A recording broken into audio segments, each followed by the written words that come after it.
Now, it is my great pleasure to also be welcoming you, Tom.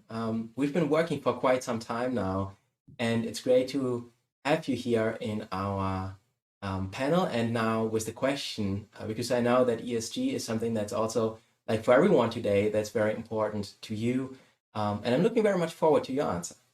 Great, thank you, David. And again, thank you so much to you and all of your colleagues. You have been great partners to us over 6 or 7 years now, as we've really been leading the charge together on thought leadership around some of the more academic aspects of supply chain finance and the psychology of supply chain finance adoption, how it gets used, where it's best adopted, and such like. But I feel very privileged actually to be going later on in the questions that you have here, because it has allowed me to reflect on some of the comments that the earlier panelists have made, and it's been a super set of commentary already. But there's one that I really want to kind of highlight, which is one that Katerina made actually as her closing remark, which is that, and I completely understand this. I think it's a great principle for us all to have, which is that we are seeking to accompany our clients through this transition.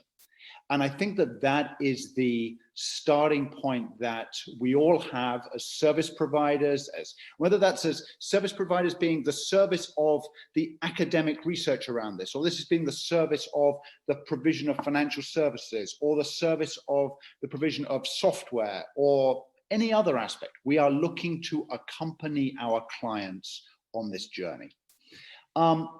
So I think that's a very important guiding principle. The other point that I then would frame that back with is actually, David, back to your opening questionnaire, the poll that you ran, where I guess you were a little bit surprised by the opening answer on that, which is that the people on this call, which is a great global representation of people thinking about this topic, actually listed working capital management and supply chain management as their higher priorities than the ESG. That's got the benefit of being a very honest answer, because it's easy to come along to a panel, to a conference like this, and all that's top of mind is the ESG agenda, and immediately to kind of tick that. Well, people have thought about this, and they've thought, well, ESG is really important, but there are other things that I have to be doing as well. And so this idea of this sort of being this requirement for a prioritization, or for a firm like Orbian to be thinking, do we help with working capital management that's been our traditional skill set, or do we really focus our attention on the ESG and assisting there? It's a false choice. What we're doing, again, back to the comment, is accompanying our clients on this transition. The fact is that working capital and supply chain management are the very highest priorities for our clients.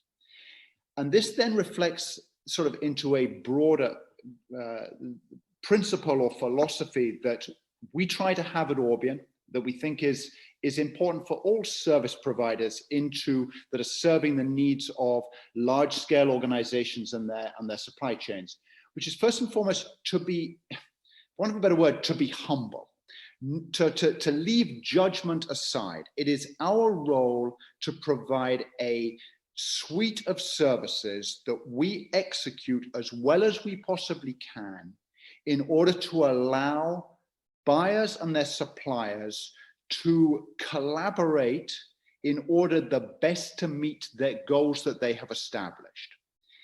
Those goals are increasingly going to involve ESG type agendas, and I think that that Thomas Vorland's comments about the new legislation, both in Germany and more broadly across the EU, and those are then things that are getting extended very generally across the world, are going to be very, very important. And there are roles that supply chain finance providers can do to assist in that, by connecting buyers and suppliers, by providing with transparent tools of collaboration, by allowing a facilitation between those supply chains and the communities that they are serving, and that we can do all of this in a way that doesn't require this choice between working capital management or ESG agenda, but instead allows us all to create these goals and to allow buyers to do what they want to do without ever being accused of, as someone recently was, of going green by being mean. We can actually make them provide the services to their suppliers and do so in a way that is to everybody's long-term benefit.